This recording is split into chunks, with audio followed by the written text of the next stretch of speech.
Dans l'actualité des idées aujourd'hui, les sociétés ouvertes sont-elles en danger? Au lendemain de la réélection de Recep Erdogan, vainqueur de la présidentielle turque, dès le premier tour avec un peu plus de 52% des voix, l'hyper-président a désormais les pleins pouvoirs avec la légitimité des présidents élus démocratiquement. Mais peut-on encore parler en Turquie ou ailleurs de démocratie quand une fois au pouvoir, les libertés fondamentales des citoyens sont restreintes, la voix et les droits de l'opposition réduits?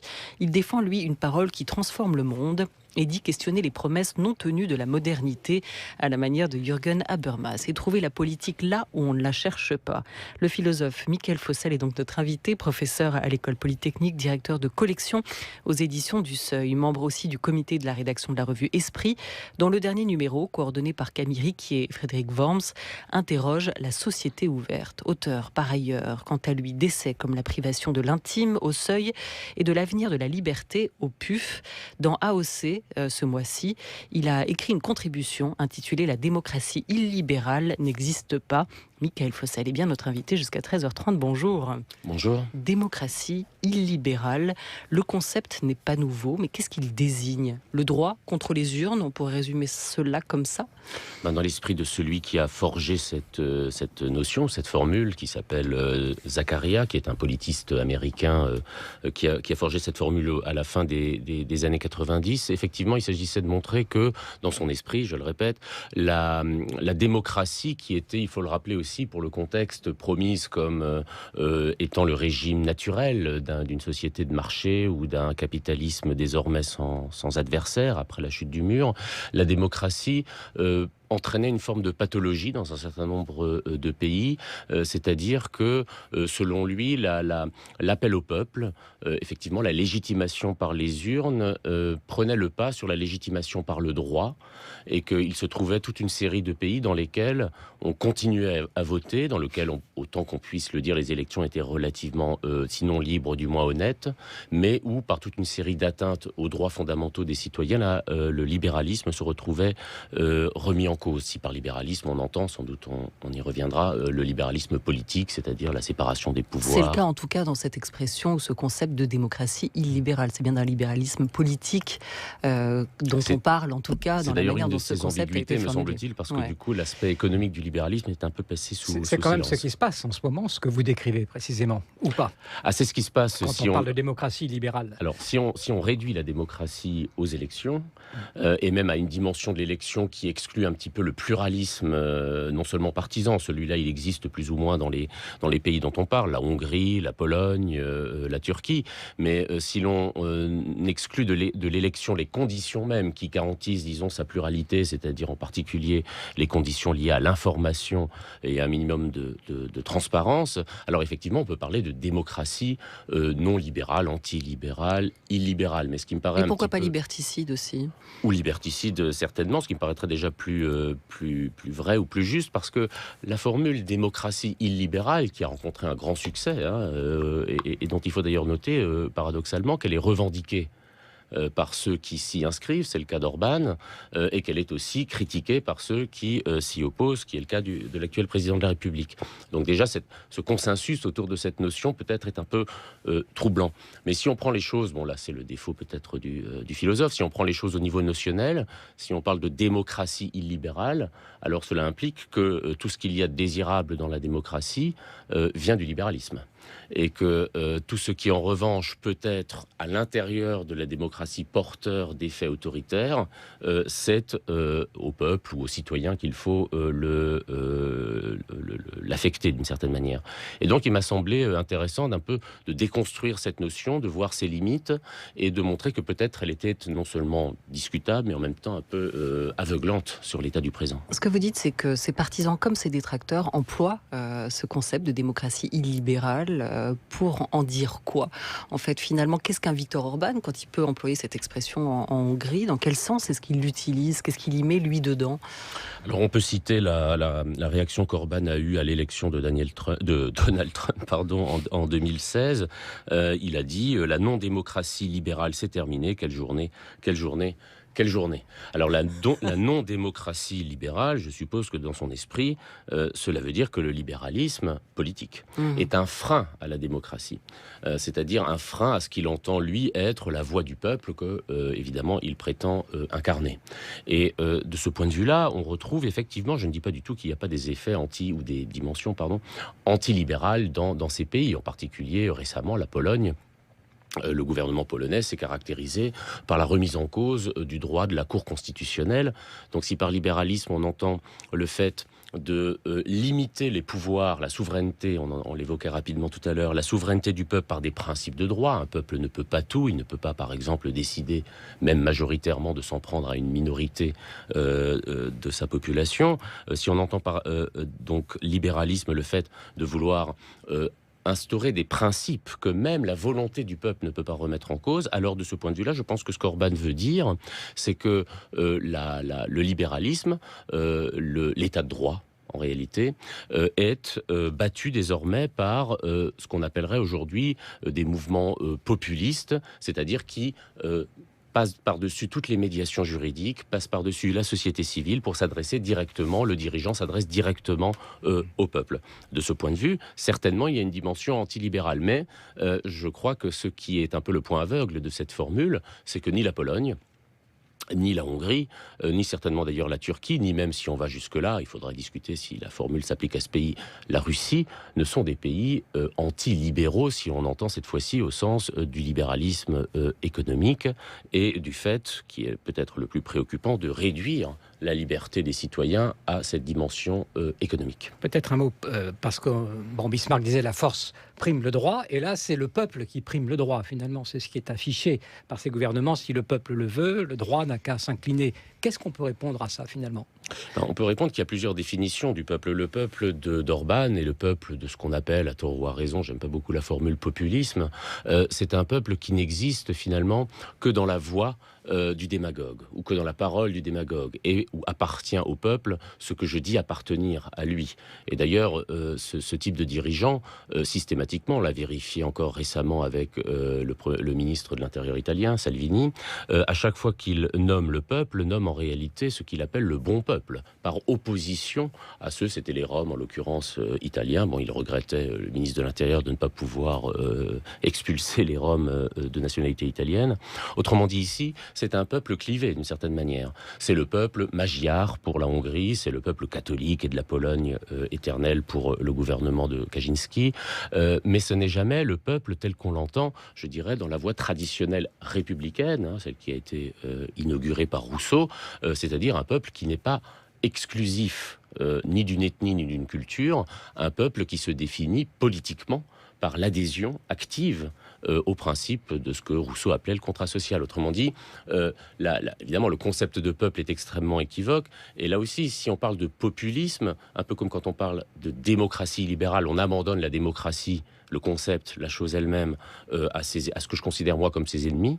Et bien dans le populisme, on abandonne la définition du peuple à ceux qui en réalité en ont une conception extrêmement autoritaire. Mais ce qui est dangereux, c'est qu'à vous écouter, à ce rythme-là, on pourrait supprimer le temps de l'élection. Est-ce que vous n'êtes pas aussi en train de dire qu'il vaudrait peut-être mieux des dirigeants désignés, mais respectueux des institutions et de l'état de droit et du débat, que des dirigeants élus par les urnes, par les suffrages, par le suffrage citoyen, qui ne respectent pas l'ensemble de ces principes liés à l'état de droit? Ah ben non, pas du tout. J'essaie même de dire le contraire, parce que précisément, un libéralisme qui serait non démocratique, c'est-à-dire un état de droit qui ne recourrait pas à la souveraineté du peuple. D'abord, ça a existé dans l'histoire. Très longtemps, l'Angleterre était un état de droit sans être une démocratie. Et d'autre part, il me semble qu'effectivement, on ne peut pas penser la démocratie sans, à un moment ou à un autre, évidemment, faire appel à la souveraineté du peuple. Mais je le répète, encore faut-il savoir comment définir, comment interpeller, comment nommer le peuple, autrement que d'une manière, je dirais, ethnique ou culturaliste. Donc, c'est au contraire, parce qu'il me semble que la démocratie implique l'élection, mais ne se réduit pas à elle, qu'on ne peut pas parler de démocratie illibérale, par exemple, à propos de la Turquie, où vraisemblablement Erdogan, même s'il y a eu de toute évidence ici ou là des malversations électorales, bon, il est à craindre que malgré tout, dans l'opinion publique turque actuelle, il demeure majoritaire. Pour autant, faut-il dire que nous avons affaire ici à une démocratie? Je n'en suis pas sûr du tout, et même je pense le contraire. Et diriez-vous, Mickaël Fossel, comme Pierre Rosanvallon, invité des matins de France Culture lundi à l'occasion des 10 ans de la vie des idées, que...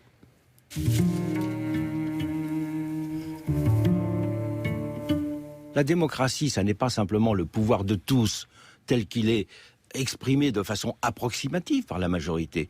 Le pouvoir de tous, il existe aussi sur le fait qu'il y a des institutions sur lesquelles personne ne peut mettre la main, à savoir des autorités indépendantes. Si par exemple ce sont les pouvoirs qui décident eux-mêmes du découpage électoral, eh bien on voit déjà qu'il y a une façon de fausser la démocratie. Donc il y a intérêt à ce qu'il y ait des autorités indépendantes pour surveiller les scrutins et pour pratiquer le découpage électoral. Donc la démocratie n'est pas simplement le pouvoir majoritaire, elle est aussi le pouvoir de personne, c'est-à-dire qu'elle met en place des pouvoirs sur lesquels personne ne peut mettre la main. Or, tous ces régimes, justement, par exemple, eh bien, ils luttent contre les autorités indépendantes.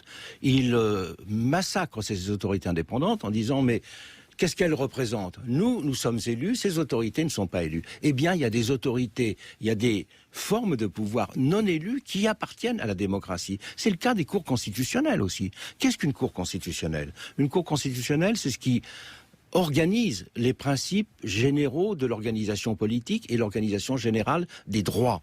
Donc, une cour constitutionnelle, c'est celle qui, d'un certain point de vue, représente le plus petit des citoyens, parce que chacun peut faire appel à ses droits. Eh bien là aussi, ces cours constitutionnelles, elles sont très souvent remises en cause dans ces régimes. Donc au lieu de dire qu'il s'agit simplement de démocratie libérale, comme s'il y avait d'un côté une vraie démocratie et de l'autre côté un petit illibéralisme malheureux. Non, ce sont des démocraties tronquées et ce sont des démocraties restreintes. Quel est pour vous, Mickaël Fossel, le plus petit dénominateur commun de la démocratie ? La démocratie, d'une certaine manière, c'est ce qui est fondé, c'est un petit peu l'idée que développait Pierre Rosanvallon, mais sur ce que Claude Lefort, qui est certainement un des auteurs quand même, à mes yeux du moins, le plus important sur la question de la démocratie moderne, appelait le lieu vide du pouvoir. C'est-à-dire cette idée, Pierre Rosanvallon disait, on ne peut pas prendre la main sur un certain nombre d'institutions, on peut le formuler en disant que la démocratie, ce n'est pas simplement un régime politique, c'est cette forme de société où le pouvoir ne s'incarne plus dans un centre, n'est plus en quelque sorte l'attribut ni d'un individu, le prince, ni d'un parti, ni d'une organisation ecclésiastique, par exemple. Autrement dit, il y a une indétermination démocratique. Le pouvoir se rejoue, par exemple, c'est ça le sens de l'élection, il se rejoue par la voix du nombre de manière régulière grâce aux élections. Et donc évidemment, ça crée cette indétermination, le fait de ne plus pouvoir situer la légitimité du pouvoir, qui a longtemps été de nature théologique ou religieuse en Europe, ne plus pouvoir la situer dans une origine qui soit une origine incontestable, le fait que le pouvoir soit sans cesse remis en cause, que, pour reprendre encore une formule de Lefort, il y a une légitimité du débat sur le légitime et l'illégitime. Ça ne veut pas dire simplement qu'on discute de ce qui est légitime et de ce qui ne l'est pas. Ça veut dire que ce qui est légitime, c'est d'en discuter de manière, je dirais, indéfinie, jusqu'à temps que le peuple, pour le coup, tranche, mais toujours de manière provisoire. Alors je dirais le plus petit dénominateur commun, effectivement, d'une société démocratique, pas simplement d'un régime démocratique où l'on vote, d'une société démocratique, c'est le pluralisme et le conflit. Or, si l'on prend par exemple la Hongrie, on se rend compte qu'en réalité, dans ce type d'État, alors évidemment, ils sont difficiles à nommer parce que nous sommes confrontés à quelque chose de nouveau. On ne peut difficilement attribuer les catégories de totalitarisme, de dictature à ces États. Alors, de ce point de vue-là, moi, je n'ai pas non plus, évidemment, de formule toute faite pour les caractériser. Mais ce qui me semble tout à fait essentiel, c'est qu'il y a une idéologie d'État qui se met en place et qui interdit à la société civile d'exercer son rôle, disons, pluraliste de conflictualité. Puisqu'on le voit dans toutes les lois qui sont votées ou en Hongrie ou en Pologne, il y a des interdits qui portent sur la définition de ce que c'est qu'être hongrois, la définition de l'histoire de la Pologne, la manière dont, au fond, la société se représente elle-même sa propre diversité. Alors je dirais que ce qui fait que ces soi-disant démocraties libérales ne sont pas du tout des démocraties, c'est précisément qu'elles interdisent en quelque sorte, en tout cas qu'elles dénigrent la culture du conflit et de l'indétermination. Ça voudrait dire que la démocratie ne serait vraiment possible qu'avec une identité ouverte aussi ? Ah, certainement, et peut-être d'ailleurs même avec une relativisation de ce concept d'identité. Parce que c'est pas simplement de dire qu'il y a des identités plurielles, c'est de comprendre que l'unité nationale ou l'identité nationale est sans cesse remise en cause, remise en question par la pluralité des voix qui tentent de la définir. Et par conséquent, avoir une conception extrêmement, quasiment organiciste de l'histoire, par exemple, d'un pays, avoir une idéologie officielle qui bloque par avance, on le voit très clairement avec l'aspect religieux en Turquie, qui interdit par avance un certain nombre de prises de position politiques. Appeler cela une démocratie même illibérale, c'est en quelque sorte abandonner à l'adversaire la principale de ses revendications, c'est-à-dire précisément de parler enfin au nom du peuple, d'un peuple plus ou moins fantasmé, plus ou moins purifié. Antoine Il y a Mercier. tout de même un paradoxe parce que ces démocraties dites illibérales en Europe en tout cas, au sein de la communauté européenne, de l'Union européenne, sont précisément le résultat, on les présente en tout cas comme étant des réactions à ce que l'Europe fait dans ce qu'elle a aussi de relativement peu démocratique. Par exemple, en tout cas en tant que légitimité. Vous parliez de pouvoir autonome à l'intérieur des États, ce qui est une chose, mais par exemple la Commission européenne, des critiques qui sont produites sur le fait qu'elle ne soit pas effectivement élue, qu'elle ne représente pas véritablement une souveraineté populaire et qu'en revanche, elle ait un grand pouvoir sur les nations et sur, y compris, la souveraineté des nations. C'est comme ça que c'est perçu, en tout cas. Je ne dis pas forcément que c'est le cas. Et que donc, c'est à partir de cette menace-là supposée que vienne, au contraire, s'élever une voix en disant « redonnons le pouvoir au peuple ». Comment vous analysez cette articulation et est-ce que vous croyez à ce mouvement de contrepoids ou de contre-coup ? Certainement, parce que les pays dont nous parlons sont des pays d'ancienne Europe communiste, donc où disons déjà la culture démocratique n'a pas eu le temps, si je puis dire, de s'inscrire dans la société civile, et où d'autre part, effectivement, il y a une réaction à la première période qui a suivi la chute du mur, c'est-à-dire une période de dérégulation, une période, disons, de privatisation généralisée de l'économie, qui fait qu'il y a une réaction nationaliste, souverainiste en un sens, face à ces évolutions politiques. Qu'ensuite l'Europe ait été perçue comme l'institution européenne, je veux dire, comme une agression par un certain nombre des citoyens de ces pays, c'est tout à fait incontestable. Et c'est là qu'il faut rappeler que l'institution européenne est largement fondée sur ce qu'on appelle l'ordolibéralisme, c'est-à-dire cette idée ou plutôt cette doctrine, selon laquelle le marché et le droit d'une certaine manière, suffirait à définir l'espace politique démocratique. Les droits fondamentaux, on voit ça, c'est une doctrine très présente en Allemagne, et d'ailleurs qui a été inventée par des Allemands, c'est-à-dire que la liberté d'entreprendre constitue la liberté fondamentale, en quelque sorte, et qu'elle doit être garantie, et d'une certaine manière même promue, c'est la concurrence libre et non faussée, par le droit.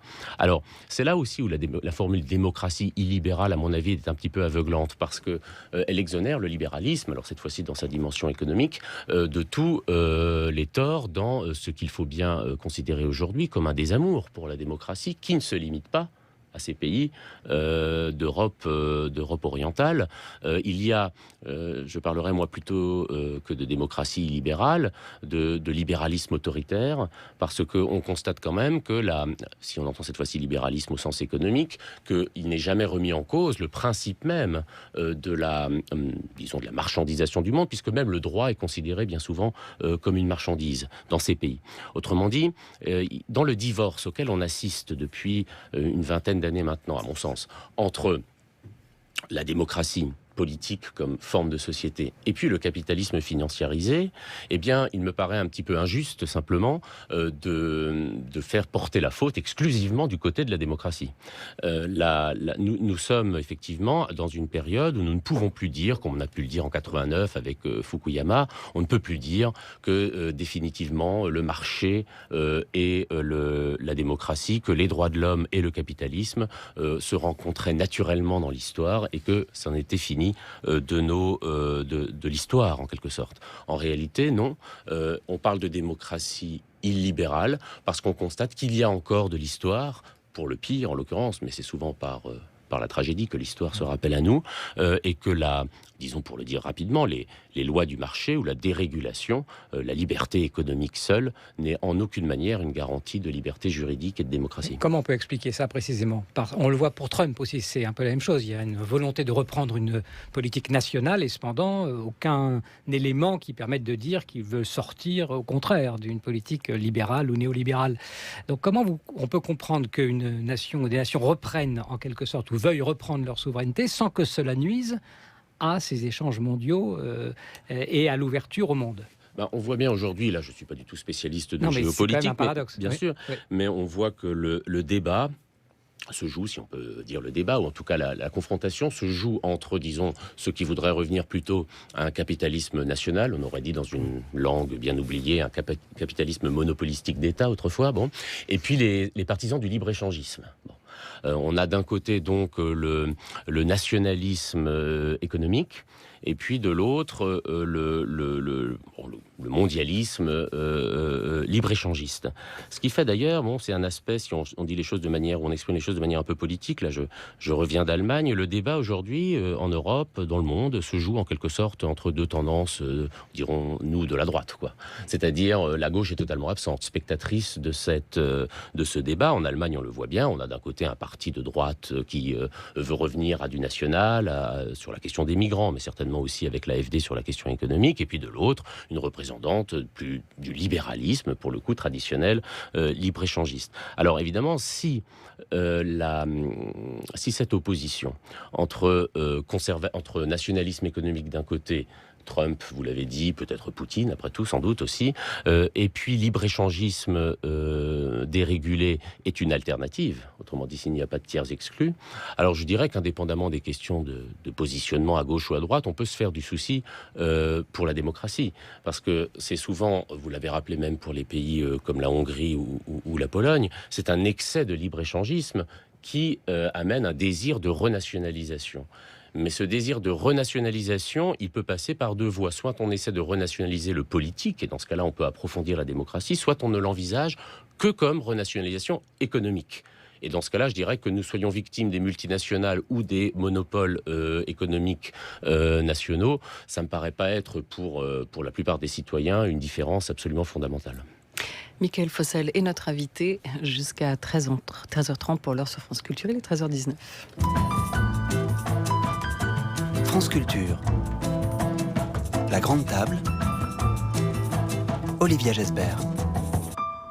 Vous avez évoqué, Mickaël Fossel, Francis Fukuyama à l'instant. 20 ans après la parution de son ouvrage phare, La fin de l'histoire, il revient dans les colonnes du Monde sur sa prophétie et la corrige. Le monde ouvert est démocratique et sous pression, dit-il dans les colonnes du Monde, soulignant une tendance à la récession démocratique et estimant, je le cite, que les menaces les plus insidieuses contre le modèle libéral viennent de l'intérieur de pays démocratiques où des politiciens populistes profitent de la légitimité qu'ils ont acquise en cours d'élections libres pour remettre en cause les deux premiers piliers de la démocratie, l'état de droit qu'ils contournent et les institutions de l'État qu'ils corrompent. Pour d'autres, et c'est le cas notamment de l'historien des idées François Cusset, invité de la Grande Table en 2010 pour commenter l'œuvre de Fukuyama, au contraire, très rapidement, les faits ont démenti cette prophétie et n'ont pas attendu aujourd'hui. De quoi Fukuyama est-il le nom ? Ce serait ça la question. Peut-être d'un évangile nouveau, vite révolu, en tout cas d'une grave erreur de jugement sur l'histoire, ou sur la fin de l'histoire, vite contredite par la dite histoire.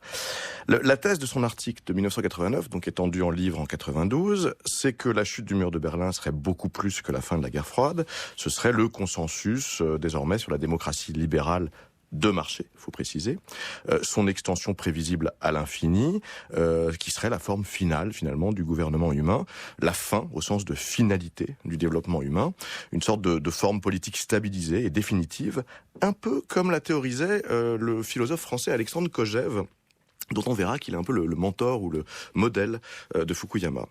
Les critiques ont été immédiates, il y a 20 ans, de Derrida jusqu'aux marxistes, et la presse, bien sûr, qui a vite caricaturé sa thèse, comme si c'était la fin des événements eux-mêmes, il ne se passera plus rien, c'était l'époque des discours de la fin.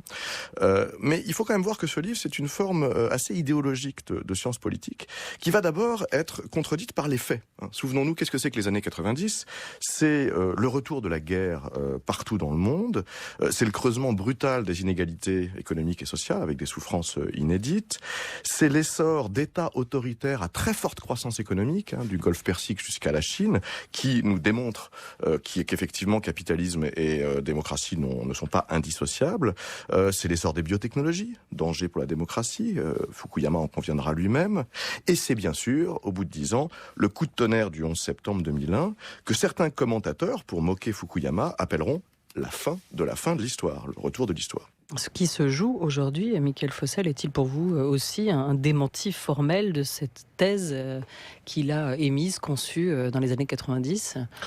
Je dirais oui et non, parce que la thèse de Fukuyama, c'est effectivement ce qui vient d'en être dit. Elle est un peu plus subtile parfois, mais tout dépend de ce qu'on appelle histoire.